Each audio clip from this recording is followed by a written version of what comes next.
सभी प्यारे छात्रों का कक्षा 10वीं गणित में स्वागत है और आज हम आगे बढ़ते हुए प्रश्नावली 2.2 का प्रश्न 1 का ये आखिरी प्रश्न हल करना सीखेंगे जिसमें हमें दिया गया है 3x वर्ग माइनस एक्स माइनस 4। तो सबसे पहले हम इसे अलग से लिख लेते हैं। तो यहाँ पे हमने इसे अलग से लिख लिया। अब इसमें हमें क्या करना है, वही जो हमने पहले वाले सवालों में किया। सबसे पहले ये जो आपको एक द्विघात बहुपद दिया गया है, इसके शून्यक ज्ञात करो। क्या ज्ञात करो? शून्यक। और जैसे ही शून्यक ज्ञात हो जाए तो फिर इसकी जांच करो, मतलब शून्यकों और गुणांकों के बीच संबंध की सत्यता की जांच करना है। तो जांच करने के लिए कौन सा फॉर्मूला यूज होता है? ये वाला मैंने आपको पहले भी बताया है और फेयर रजिस्टर में आप ये वाला फॉर्मूला अच्छे से लिख लेंगे। एग्जाम में जब भी जाओ इस फॉर्मूले को रिवीजन करके जाओ, ठीक है। तो चलो फिर इसको हम हल करना शुरू करते हैं। सबसे पहले हम इसके शून्यक ज्ञात कर लेते हैं। तो इसको उसी तरीके से हल करेंगे जैसा हमें बोर्ड एग्जाम में हल करना है, ताकि हमारा एक भी अंक ना कटे। तो सबसे पहले तो हम लिखेंगे दिया गया द्विघात बहुपद। तो इस तरीके से लिखा। इसके बाद जो हमें बहुपद दिया गया है उसको हम लिखेंगे, जो कि हमें दिया गया है 3x वर्ग माइनस एक्स माइनस 4। इसके बाद आपको इसके शून्यक निकालने हैं, तो इसके गुणनखंड में तोड़ना होगा इसे।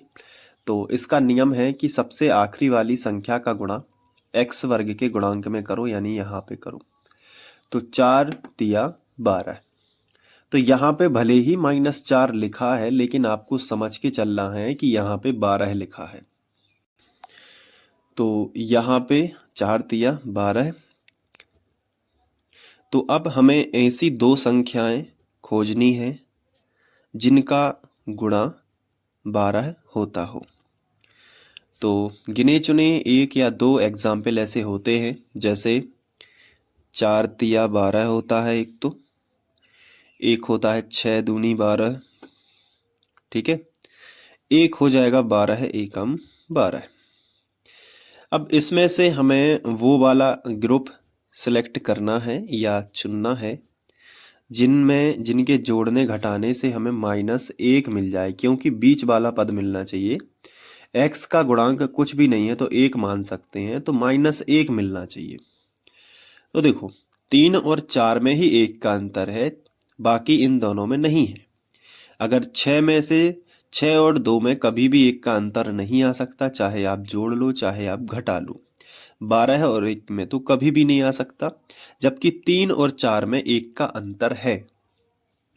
तो आपको क्या करना है, हमें चाहिए माइनस का 1, तो माइनस की संख्या बड़ी कर देंगे, यानी माइनस का 4 ले लेंगे, माइनस का 4x ले लेंगे और प्लस का ले लेंगे 3x। ये आपको यहाँ पे इस x की जगह पे लेना है। तो पहला पद और आखिरी वाला पद तो ज्यों का त्यों रहता है, सिर्फ बीच वाले पद को तोड़ के लिखते हैं इस तरीके से। तो लिख लेते हैं 3x² minus 4x plus 3x और -4। इसके बाद आगे बढ़ते हैं। अब यहाँ पे 4 पद हो चुके हैं, तो इन दो पदों में से अलग कॉमन निकालना है और इन दो पदों में से आपको अलग कॉमन निकालना है। तो कैसे निकालोगे? इन दोनों में पॉसिबिलिटी देखो कि क्या अधिकतम कॉमन निकल सकता है। तो यहाँ पे 3 है, क्या यहाँ पे 3 है? नहीं। क्या इस 4 में 3 का भाग पूरी पूरी बार जा सकता है? आंसर है नहीं, क्योंकि ये 4 है। अगर 6 होता तो 3 दूनी 6 हो जाता, 2 बार भाग चला जाता, लेकिन ये तो 4 है। तो ना तो हम 3 कॉमन निकाल सकते हैं और ना 4 कॉमन निकाल सकते हैं दोनों में से, क्योंकि 3 इसके पास है तो इसके पास नहीं है, ना भाग जाएगा इसमें। और अगर 4 की बात करें तो 4 इसके पास है, इसके पास नहीं है, ना भाग जाएगा। तो फिर यहाँ पे ना तो 3 कॉमन निकालना ना 4 कॉमन। अब x की बात कर लेते हैं। यहाँ पे x के ऊपर 2 की घात है और यहाँ पे केवल एक x है, तो आप ये दिमाग लगाओ कि कम से कम एक x दोनों के पास है, इसके पास भी है और इसके पास भी है। तो यहां से केवल हम x कॉमन निकालेंगे इन दो पदों से, तो कोष्टक के अंदर इनके पास क्या बचेगा वो लिखेंगे। तो इससे पूछा सबसे पहले कि तुमसे अगर x छीन लिया गया तो तुम्हारे पास क्या बचा, तो उसने कहा कि 3 तो बचेगा, क्योंकि 3 तो छीना नहीं गया है। और साथ में x के ऊपर 2 की घात, यानी इसके पास x गुणित x था, तो एक x छीन लिया गया तो एक x तो बच जाएगा ना। फिर ये माइनस लगा है तो माइनस लगा दो। इसी तरीके से यहाँ 4x था, इससे पूछा कि अगर तुमसे x छीन लिया जाएगा तो क्या बचेगा, तो इसने कहा कि अगर x ले जाओगे तो 4 तो बचेगा ना। तो ये इस तरीके से कोष्टक के अंदर की संख्या आपको मिल जाएगी। इसी तरीके से इन दोनों से कॉमन निकालना है, तो सबसे पहले तो ये प्लस का साइन लगा है, तो प्लस का साइन तो निश्चित ही लगेगा। लेकिन अब इन दोनों में से क्या कॉमन निकालें, तो देखो 3 इसके पास है, इसके पास 3 नहीं है, 4 इसके पास है तो इसके पास नहीं है। तो ना तो यहां से 3 कॉमन निकल सकता है, ना 4 कॉमन निकल सकता है। अब बात करते हैं x की, तो x इसके पास है, इसके पास नहीं है। तो कहने का मतलब ये है कि इन दोनों पदों से कुछ भी कॉमन नहीं निकल सकता, मतलब कोई भी एक ऐसी संख्या नहीं है जो दोनों में हो। और जब कुछ भी कॉमन ना निकले तब एक कॉमन हम निकालते हैं, तो एक हम कॉमन निकाल सकते हैं।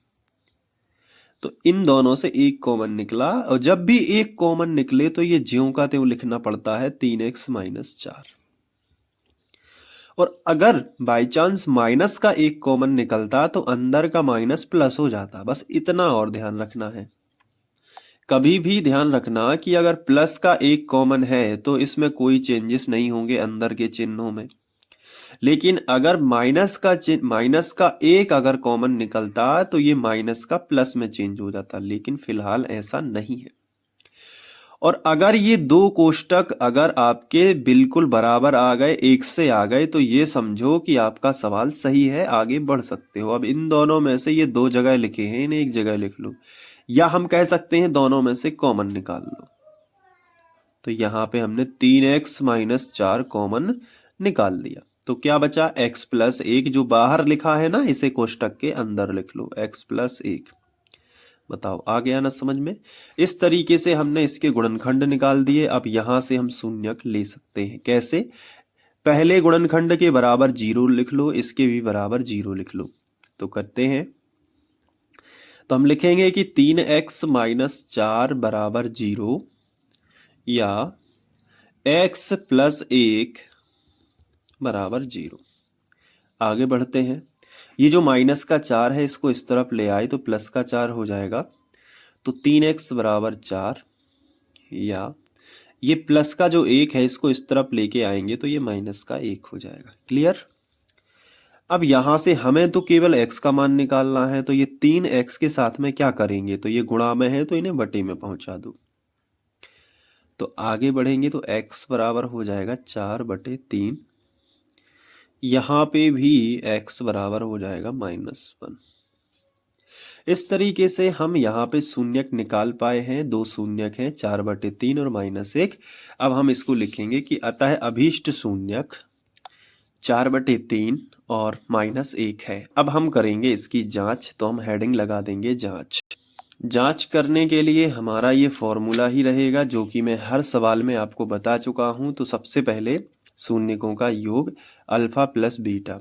आपने बाकी के सवाल नहीं देखे हैं तो यूट्यूब पे सर्च कर लेना, जो अपना चैनल है ना फ्री ऑनलाइन कोचिंग, ये चैनल का नाम है फ्री ऑनलाइन कोचिंग। तो सर्च करोगे और फिर उसके बाद क्लास 10th की जो प्लेलिस्ट है उस पे चले जाना, तो बाकी के अध्याय 1 और अध्याय 3, 4, 5 जितने भी आपको पढ़ने हैं सारे वहां पे मिल जाएंगे। तो देखो जांच कैसे करते हैं, सबसे पहले शून्यकों का योग लिखते हैं। तो यहाँ पे हम लिखेंगे कि शून्यकों इस तरीके से, ये पूरा है शून्यकों का योगफल अल्फा प्लस बीटा, ये वाला फॉर्मूला आपको याद करना पड़ेगा। चलो शून्यकों का योगफल यानी दोनों शून्यक हैं इनको जोड़ देते हैं, तो 4/3 और प्लस लगाएंगे और बीटा का मान है -1, तो कोष्टक में लिख दो -1 और ये लिखेंगे ज्यों का त्यों। इसके बाद देखो यहाँ पे प्लस माइनस का माइनस होगा तो फाइनली चिन्ह लगा लेते हैं। धन और ऋण अलग अलग चिन्ह है ना, तो माइनस ही होगा। और ये 1। अब ये फिर ज्यों का त्यों लिख लेते हैं। इसके बाद यहाँ पे एलसीएम लेना है, तो 3 का गुणा इसमें कर दो तो इसके भी बटे में 3 आ जाएगा। देखो 3 एकम 3, तो 4 तो पहले लिखा था, माइनस भी लगा था, 3 एकम 3 कर दिया और बटे में अब सबके 3 आ गया। ये एलसीएम कहलाता है। डायरेक्ट कर सकते हैं कि जिसके बटे में 3 नहीं है उसको उसमें गुणा करके अब सबके बटे में 3 आ जाएगा, और ये ज्यों का त्यों। इस हिसाब से देखा जाए तो 4 में से 3 जाएंगे तो 1 बचेगा, तो 1/3 बराबर ये माइनस एक्स का गुणांक बटे एक्स वर्ग का गुणांक। अब ये जो माइनस है यहाँ से हटा के यहाँ लगा सकते हैं, तो अगले स्टेप में करेंगे -1/3 और अब हो जाएगा एक्स का गुणांक बटे एक्स वर्ग का गुणांक। तो ये जो है आपको चेक करना है सवाल में, तो सवाल ये रहा। अब इसमें देखो कि x का गुणांक -1 है कि नहीं। देखो x ये है और x के आगे कुछ नहीं है तो 1 माना जाता है, और माइनस लगा है तो x का गुणांक -1 है, मतलब बिल्कुल सही है। अब x वर्ग का गुणांक 3 है कि नहीं, तो देखो ये x वर्ग का गुणांक 3 है, तो यहाँ पे लिख सकते हो जो कि सत्य है, जो कि सत्य है। तो ये हो गया केवल अभी शून्यकों का योग वाला पोर्शन हल। अब हम नेक्स्ट पेज पे करेंगे शून्यकों का गुणनफल अल्फा इंटू बीटा अचर पद बटे एक्स वर्ग का गुणांक। तो यहाँ पे लिख लेते हैं शून्यकों का गुणनफल अल्फा इंटू बीटा अचर पद बटे एक्स वर्ग का गुणांक।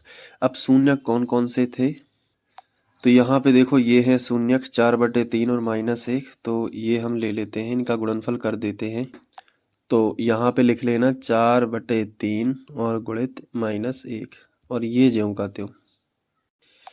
अब इसके बाद अब इसमें एलसीएम से गुणा नहीं हो सकता, क्योंकि यहाँ पे गुणा का चिन्ह है, प्लस होता तो ही होता।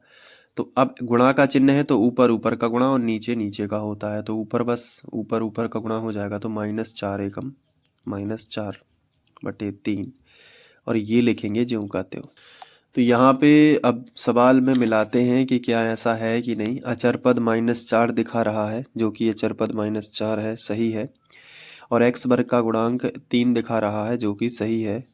तो यहाँ पे ये सवाल इम्पोर्टेंट है, आ सकता है, अच्छे से तैयार करना। यहाँ पे लिखेंगे जो कि सत्य है। ठीक है, तो इस तरीके से आप इसे हल कर सकते हैं, और अगर आप नोट करना चाहें तो मैं आपको स्क्रीनशॉट दिखा देता हूँ। ये देखो ये ऐसा हल किया हुआ है हमने। इसके बाद यहाँ पे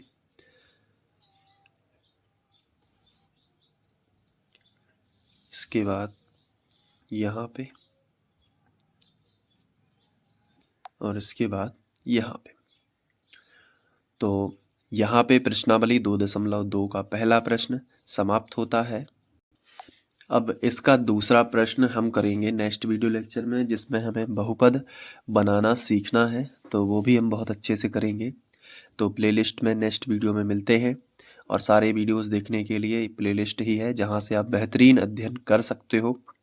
तो अपने दोस्तों के साथ भी शेयर करना, और आप फ्री ऑनलाइन कोचिंग को अगर सपोर्ट करेंगे तो ये चैनल भी आगे बढ़ेगा और उन बच्चों की हेल्प कर पाएगा जो रियल एजुकेशन चाहते हैं। और यूट्यूब पे रियल एजुकेशन की काफ़ी कमी है, कई लोग टाइम पास करते हैं और लाइव क्लासेस में भी काफ़ी ज़्यादा टाइम बर्बाद होता है। तो इसलिए मैं रिकॉर्डेड लेक्चर आपको देता हूँ और कम टाइम में ज़्यादा सिखाने का प्रयास है। तो इसलिए आप बच्चों का सपोर्ट ज़रूरी है, ताकि रियल हेल्प जहाँ से बच्चों को होती है ऐसे चैनल भी डाउन ना जा पाएँ, ऐसे टीचर को भी सहारा मिले और वो भी अच्छे से कर पाएँ। नहीं तो अच्छा करने पर से विश्वास उठ जाता है और धीरे धीरे करके हम लोग भी डीमोटिवेट होते हैं कि बच्चों का सपोर्ट नहीं है, तो फिर क्या, फिर वही करेंगे जो बाकी लोग टाइम पास वगैरह करते हैं, सही तरीके से नहीं पढ़ाते जैसा पढ़ाना चाहिए। मेरी कोशिश हमेशा यही है कि आपका एक एक पल कीमती है, एक एक क्षण कीमती है, इसलिए आपको किसी वीडियो लेक्चर में किसी भी प्रकार का डिस्टरबेंस ना करूं, हर प्रकार से पढ़ाऊं। और मैं ये हर वीडियो में नहीं बोलता, मैं इसी वीडियो के अंदर ये बात बोल रहा हूं कि आप लोगों का सपोर्ट बहुत ज़रूरी है। इसलिए जब भी आप स्कूल जाओ, किसी से भी मिलो, 10th क्लास के बच्चे से, तो ज़रूर इस चैनल का ज़िक्र करो और उनसे बोलो कि आप इसे सब्सक्राइब भी करो, ताकि जितने भी वीडियोस आएँ वो आपको हेल्प कर सकें। तो ये थोड़ा-सा मुझे मन में लग रहा था, मेरे दिल में था, तो मैंने आपसे बोला कि आप शायद मुझे सपोर्ट करेंगे। मिलते हैं नेक्स्ट वीडियो लेक्चर में। Thank you.